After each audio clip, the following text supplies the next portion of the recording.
snippets are kind of like code templates.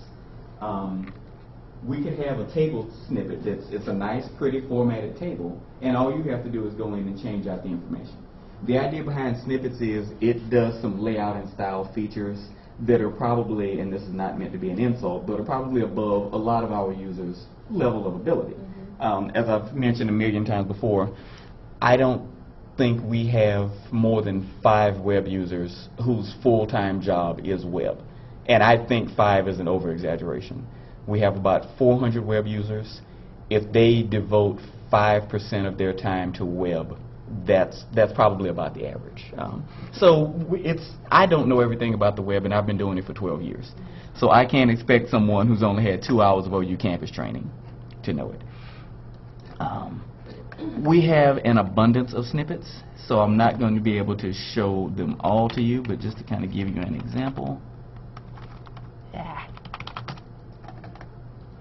So, perfect example, a tabbed box. Tabbed boxes are very popular, very interesting ways for, kind of showing off information. This is not something the average web publisher will be able to set up, but they can drop this snippet on their page and go in and just change out this information. These little profile boxes. Again, this isn't necessarily something somebody will be able to lay out, but this could be put on a page and you could list out your faculty or staff or department information. And again, you would just add to or swap out the information as need be. To get to the snippets, let me go back into my editing view, and since the About page is live, I won't use that one. I'll go back to my training folder. I'll do it properly. I actually did forget to revert some changes that I did to the About page during a training once. Yeah, that got a good laugh. So let's go up. I'm going to go back to the Web Team folder.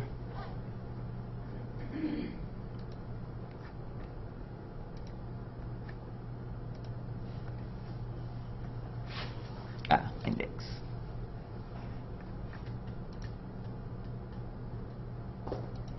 And so underneath snippets, on the second row of buttons, you've got Insert Predefined Snippet Content. Second one from the right. Some of these we have examples for, some of them we're still adding them. Content layouts is the one most people like. And that's the one I mentioned before. Maybe you need 3 columns on a page to display your info, or 4, or 4 is about the max. If you go 5, they're super narrow. But I can just easily say, okay, I need 4 columns on a page. I'll select 4-column layout. And with snippets, since we're using the new OU campus, but the old templates. So at first, they won't appear the way that they are going to be when you publish them. That sentence made no sense. The way they look in the editing mode is not going to be the finished product. That's what I'm trying to say. So I could go in here and change out this information, and it's just a header and some paragraph info. And when I save and preview it, I've got a very basic 4-column layout box. And again, I can go in and put any content that I want in here. Another good example, and this is one that I use a lot,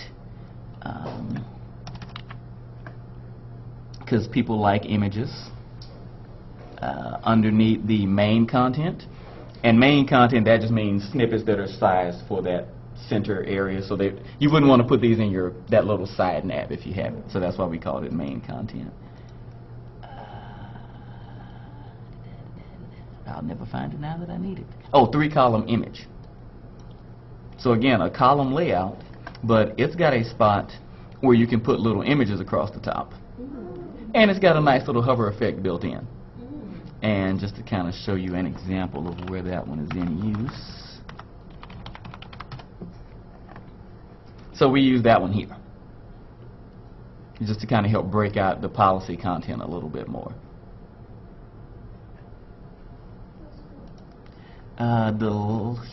Again, we've got a bunch. I'm trying to pull up some of the more relevant ones, but I always say make a new page, drop some on, and just kind of see what they do. We do plan on doing a page with a bunch of examples of them, but we're still building them out first.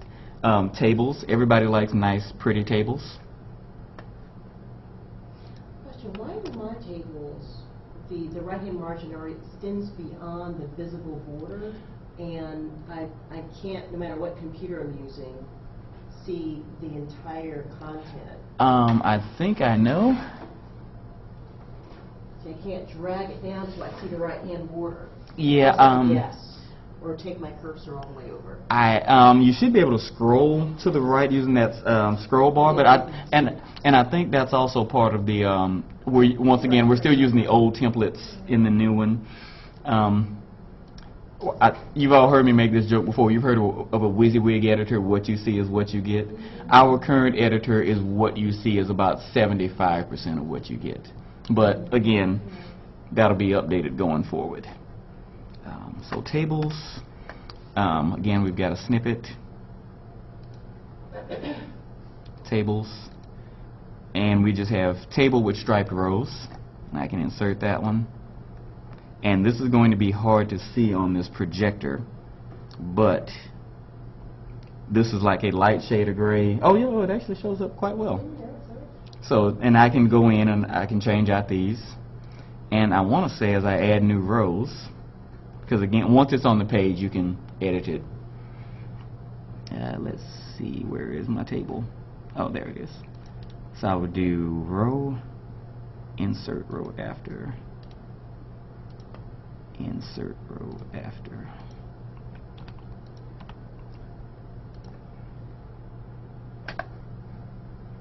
So I inserted those new rows and it kept the striping for me. I don't have to go back in manually and adjust them every time I add a new row.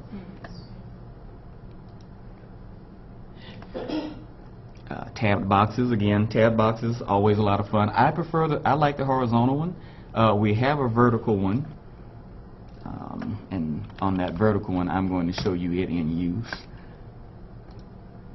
So this is an example of a vertical tabbed box. This is also a snippet. Tabbed boxes, you want to be careful because when you start getting long titles and things, it can kind of throw things off a little bit. I like the tab boxes less because of flashiness, but just because it actually helps with the flow and the organization of the information. That is what these snippets are more designed for.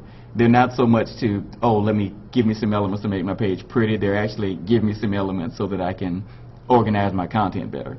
And if they just happen to make the pages pretty too, so be it. For more information and other training resources, visit gru.edu/ocm/web.